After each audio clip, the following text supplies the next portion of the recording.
Hello, everyone, and welcome back for another episode of Collider Connected. Today, I have the pleasure of talking with the Alienist star, Dakota Fanning. How are you doing? I'm good. How are you? I need to get in the habit of flat out saying the Alienist, Angel of Darkness. I know, right? I know. Me too. So we must start at the very beginning of your career here.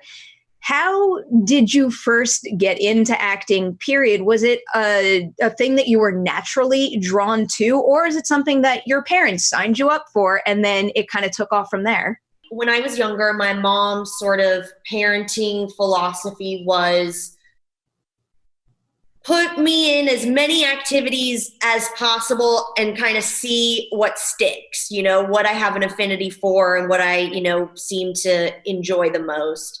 So we had tennis, we had ballet, we had gymnastics, we had soccer, we had all these things. And I played the violin. There was, it was like, there was a lot going on.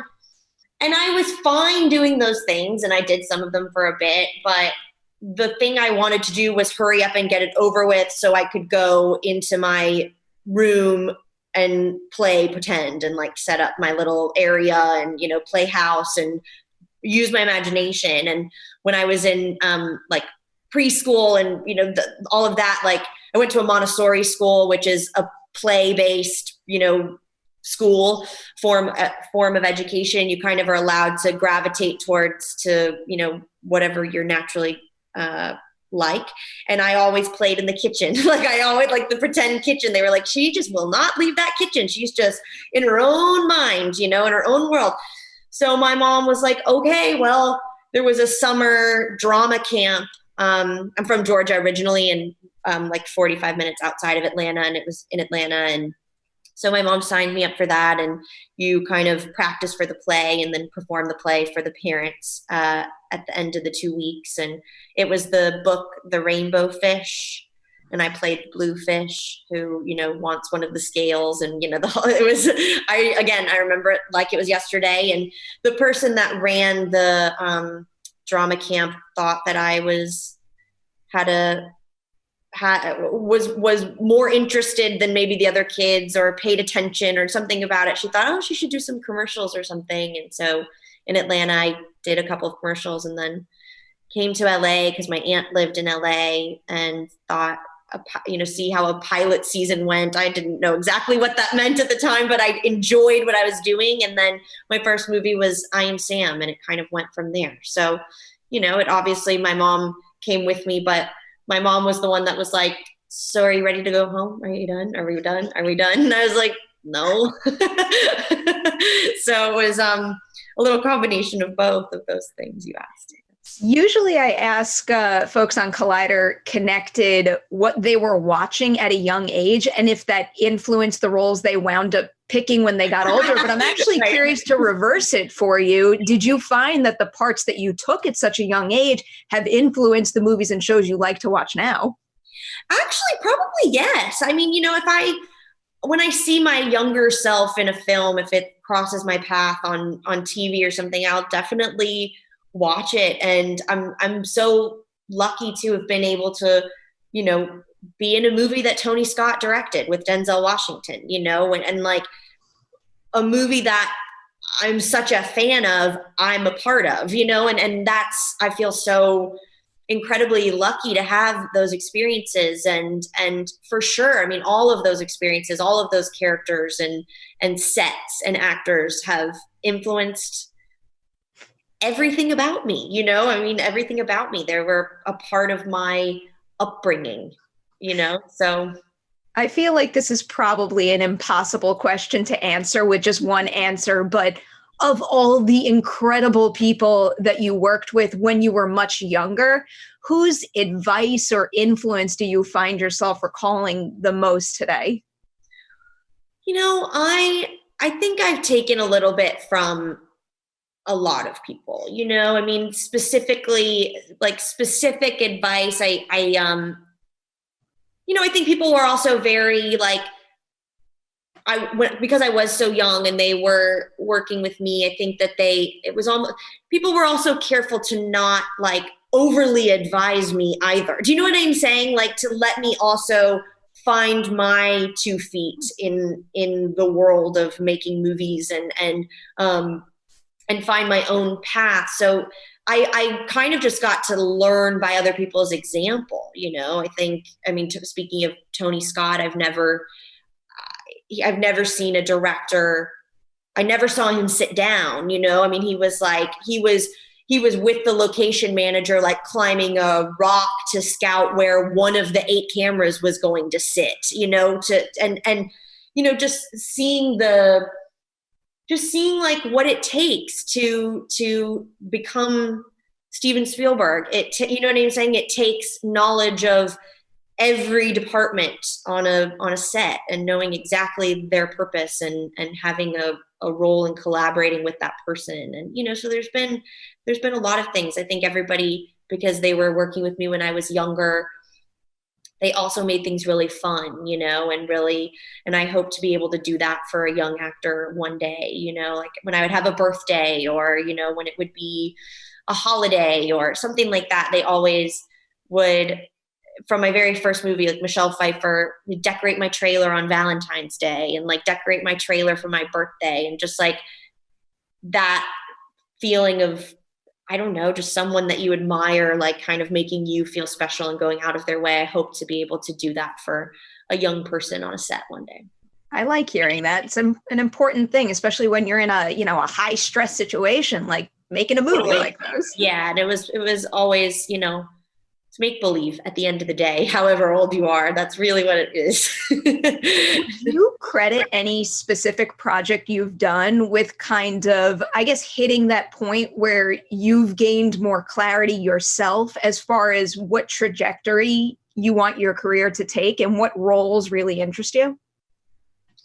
Well, I think for me, getting to be a very small part of Once Upon a Time in Hollywood and working with Quentin Tarantino was like, I constantly battle between, you know, if you say something out loud, are you jinxing it or are you manifesting it? Do you know what I mean? I'm always like, okay, do I say it or do I keep it inside? Like what?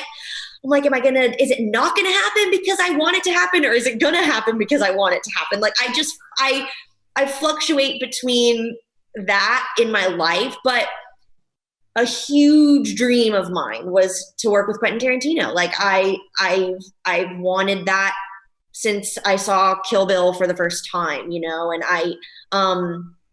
and so having that sort of come true was like a moment of this weird like relief or so, you know what I mean? It was just like, oh my God, like it was just one of those moments that was so exciting. And then being on that set, you know, I was there for almost like 3 weeks to do my part, because he has that sort of luxury of time to really put into each sort of vignette that makes up, you know, his films.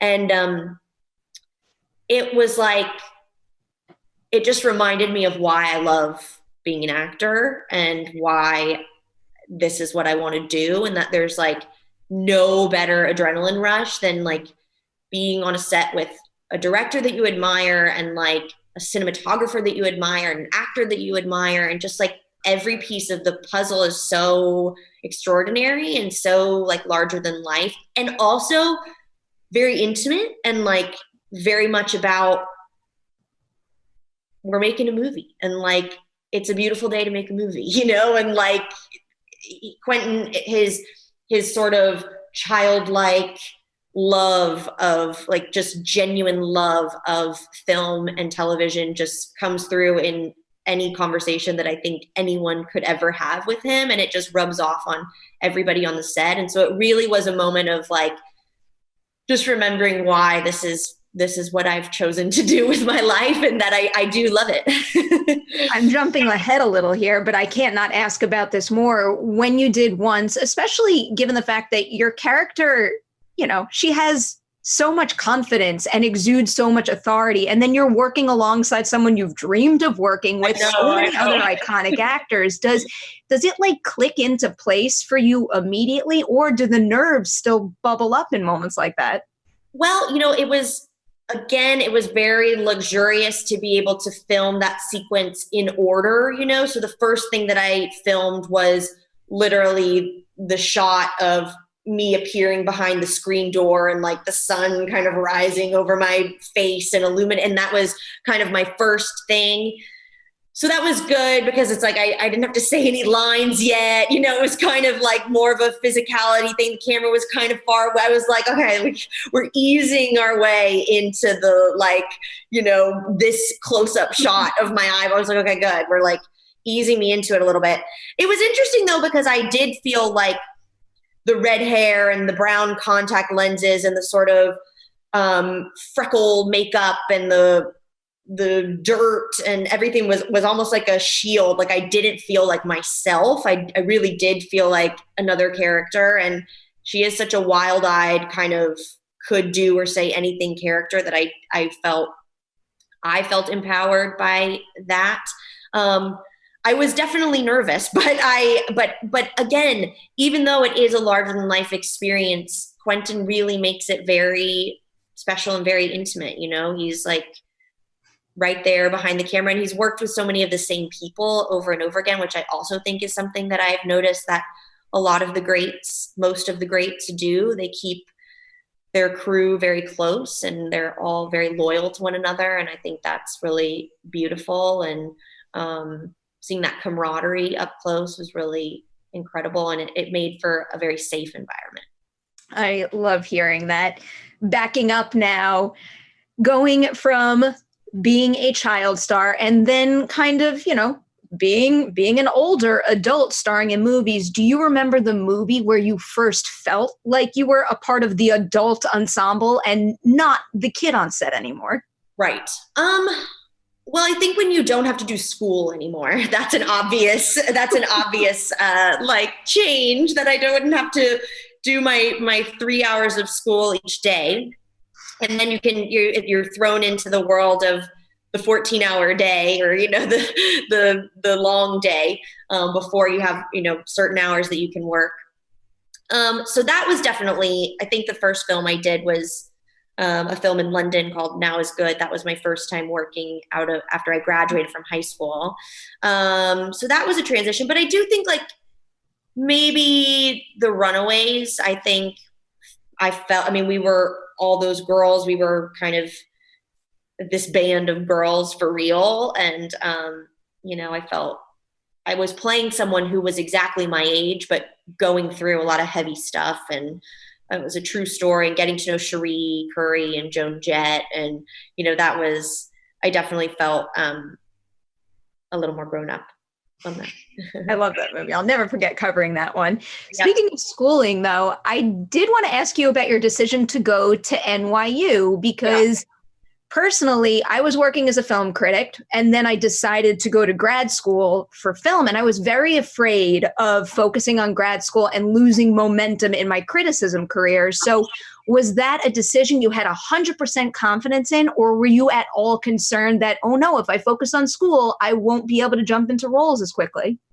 I mean, I think that's like one of the big things about, starting a career when you're younger is you still have to, yes, of course, value your professional life, but also value your real life and those memories. And there's so many milestones from 0 to 18 that you can't get back. They're kind of once in a lifetime things, a high school graduation. Like I was going to maybe do something that would coincide with my high school graduation, and I was going to miss a lot of my senior year and like have to have it in writing that I was allowed to fly back on a Friday to go to the graduation. And, and I was like, I don't want my graduation to be contracted. Do you know what I mean? Like, I don't think, and ultimately the project that I was considering doing, I ultimately didn't feel fully compelled to do it because it obviously wasn't, it didn't exceed the importance of the memory of like having my full senior year and graduating like everybody else. Maybe if it had been Quentin Tarantino, maybe I could have made an exception. You never know. There's always somebody, right? But I'm just saying, like, it is constantly about that balance of weighing out, like, and ultimately you can only do what feels right in the moment, and whether you regret it later or would change it later, we all have that. You can't possibly make the perfect decision for everything. But I do think that I really want to look back on my life and not only be fulfilled professionally, but also be really fulfilled personally and I do feel that. I mean, I'm 26. That's still very young, but like a lot of those hardcore milestones I'm at the end of, it's like nobody cares about your 26th birthday, really.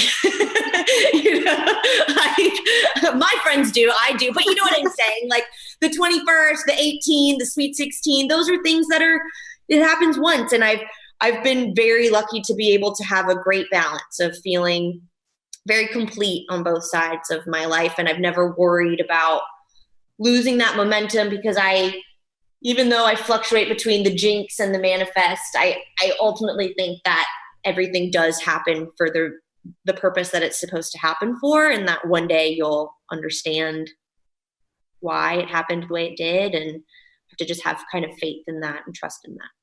I am a firm believer of the same.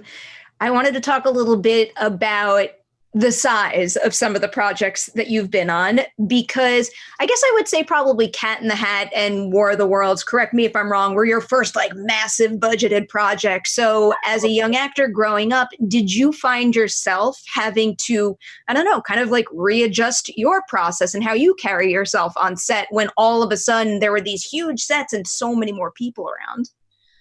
I think the people that I worked with made it feel very comfortable. For like the Cat in the Hat, it was me and Spencer Breslin and Mike Myers, and it was just the three of us most of the time. It was kind of just us. And so even though the world around us was so massive, it was kind of just us. And we were at Universal Studios for 6 months pretty much, and like taking the golf cart at lunchtime and going to look at something. Like it was, even though it was massive, it was still very playful, especially with that particular book and story and kind of that fantastical world. That was very fun.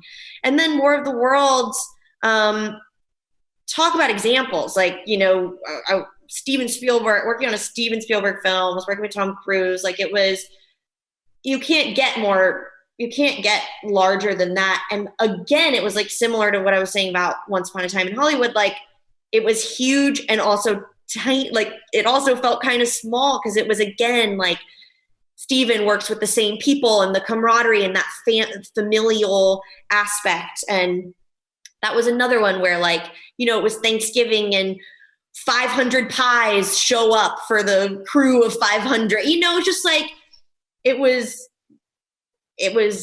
big, and it was also a family, but those are experiences, those sort of huge films like that don't come along very often, and they're very special. And I'm so grateful to have them in my memories.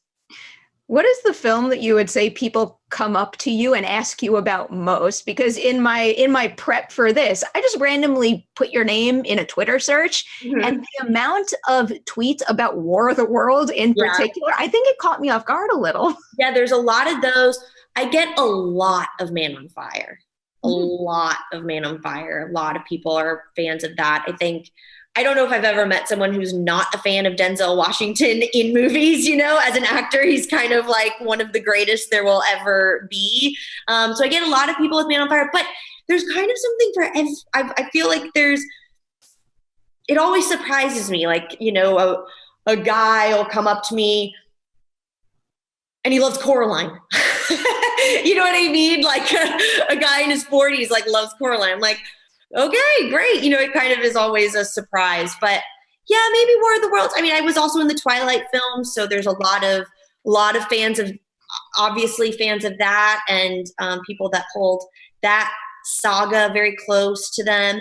And then when being on a television show with The Alienist, I was astounded by when the show was airing. I was living in New York, and just like all the different types of people from all walks of life who were watching the show was so exciting. It was like thrilling. The super of my building to like my waxer were watching the show. You know what I mean? I was like, this is wild. This is wild, but this is great. Like, this is what movies and TV are supposed to be about, bringing everybody together. So, yeah.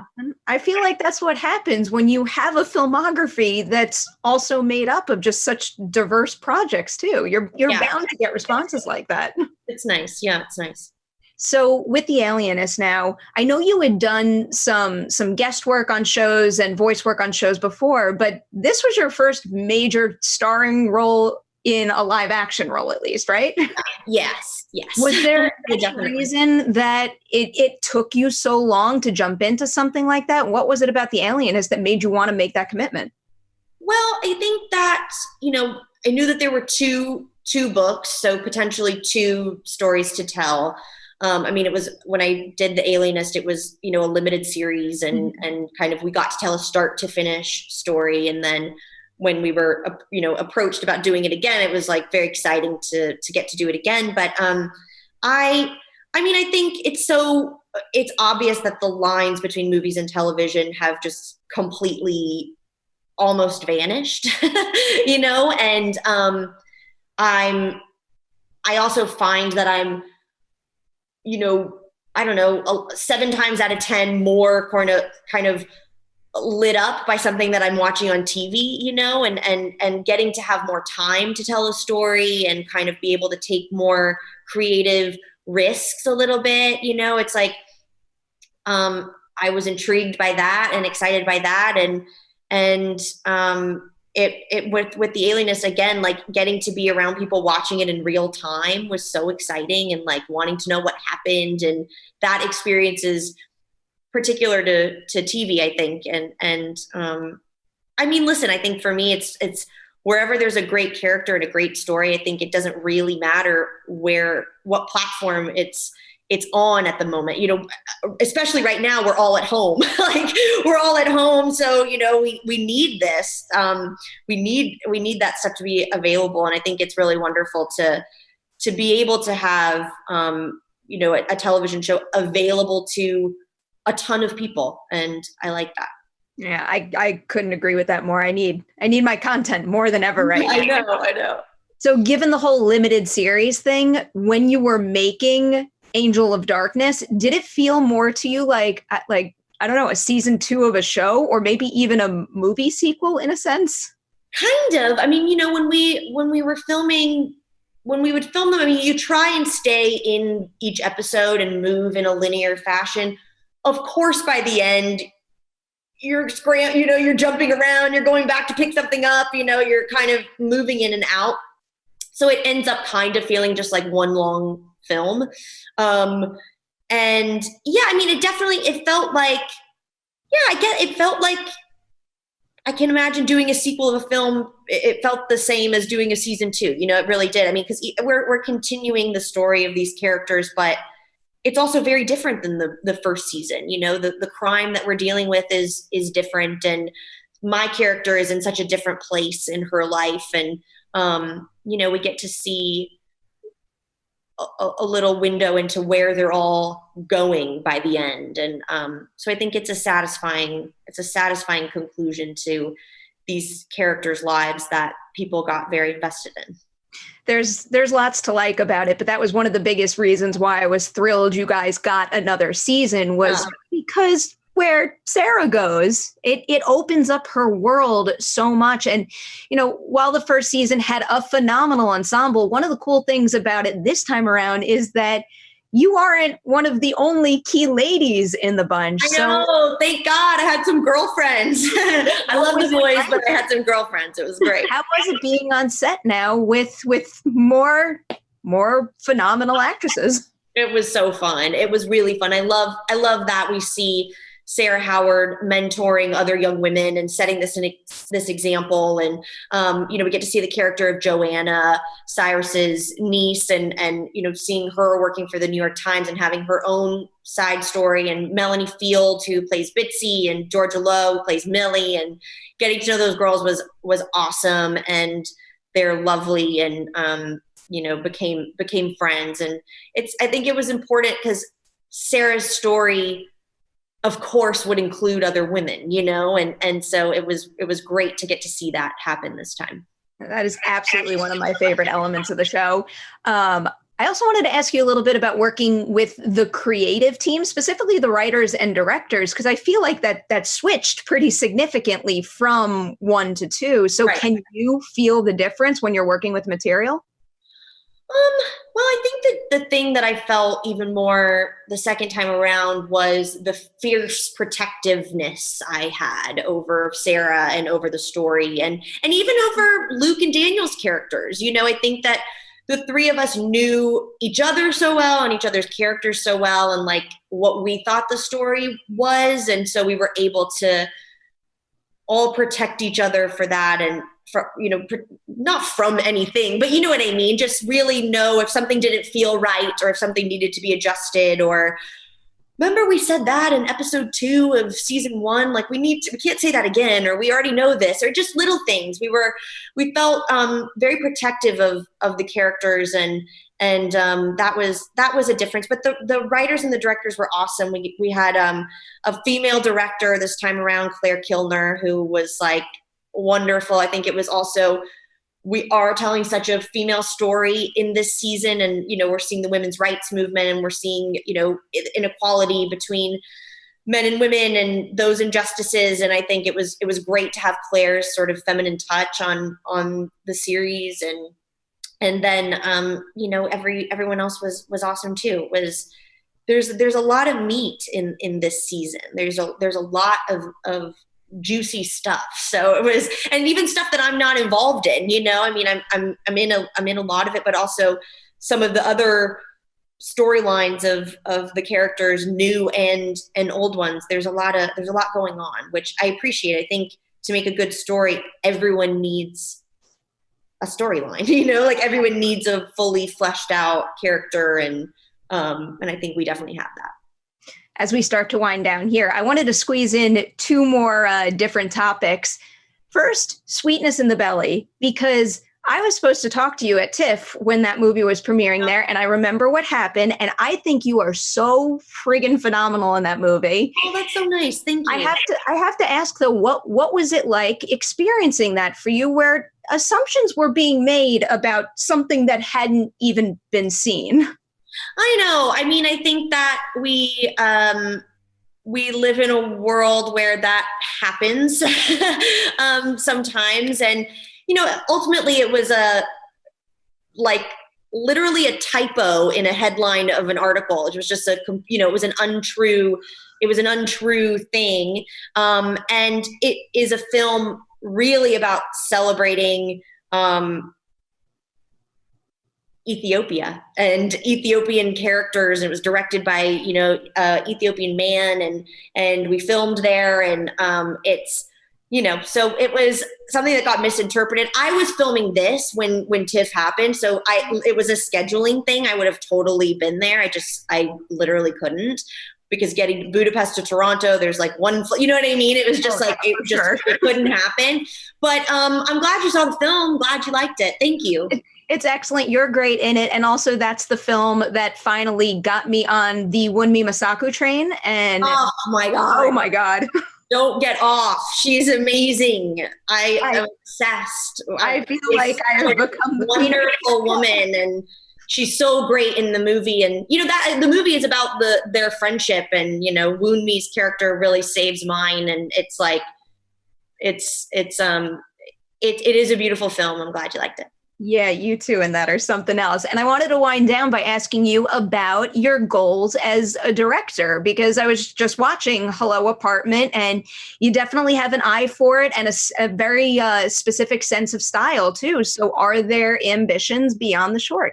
For sure. Yeah, for sure. I loved making that. It was one of the most stressful 2 days of my life, but it was wonderful. And I definitely learned a ton and really want to do that. I want it to be the right thing. I think being a director is so like high stakes, and like it takes all of your energy and everything to do it. And you have to, I think the only way I could do it well is to be so personally invested in something that I can't not direct it, so I'm kind of seeing what that will be, but it's definitely in the future for sure. I can't wait. Dakota, thank you so much. Thank you. Enjoy the release and stay safe. Thank you. You too.